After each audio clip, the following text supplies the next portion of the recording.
सदियों से ही संत और सूफी जीवन और मृत्यु के रहस्यों की खोज करते रहे हैं और वे इस निष्कर्ष पर पहुंचे हैं कि हम इस रहस्य को आध्यात्मिक स्तर पर ही जान सकते हैं। जब हम अपने भीतर में ध्यान लगाते हैं तो हम अपनी देह के आभास से ऊपर उठकर अपने अंदर में स्थित दिव्य मंडलों में पहुंच जाते हैं।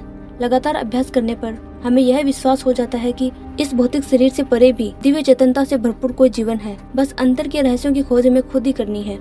ध्यान के अभ्यास से हम आध्यात्मिक ज्ञान को प्राप्त करते हैं। आध्यात्मिक ज्ञान सिखाया नहीं जा सकता, इसे केवल अपने स्वयं के अनुभव से ही प्राप्त किया जा सकता है।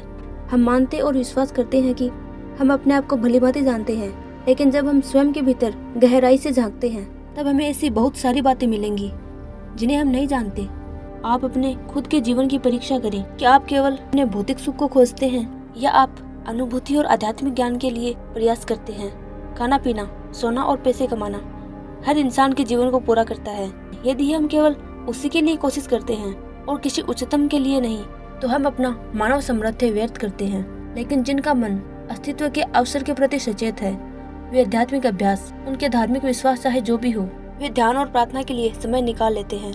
जीवन का शाश्वत सत्य आत्मा है, क्योंकि आत्मा अमर है, अविनाशी है, इसलिए हर काल में, हर समय में आत्मा मौजूद है। इस पृथ्वी में जीवन में सब कुछ समय के साथ मिट जाता है, परंतु आत्मा, जिसे सबसे बड़ा सत्य भी कहा जाता है, वह अटल है। वह न तो कभी जन्मी थी और न मरेगी। इंसान के शरीर और सभी भौतिक वस्तुओं का नाश होना एक दिन तय है, लेकिन आत्मा सदैव है, इसलिए इसे जीवन का शाश्वत सत्य भी कहा जाता है।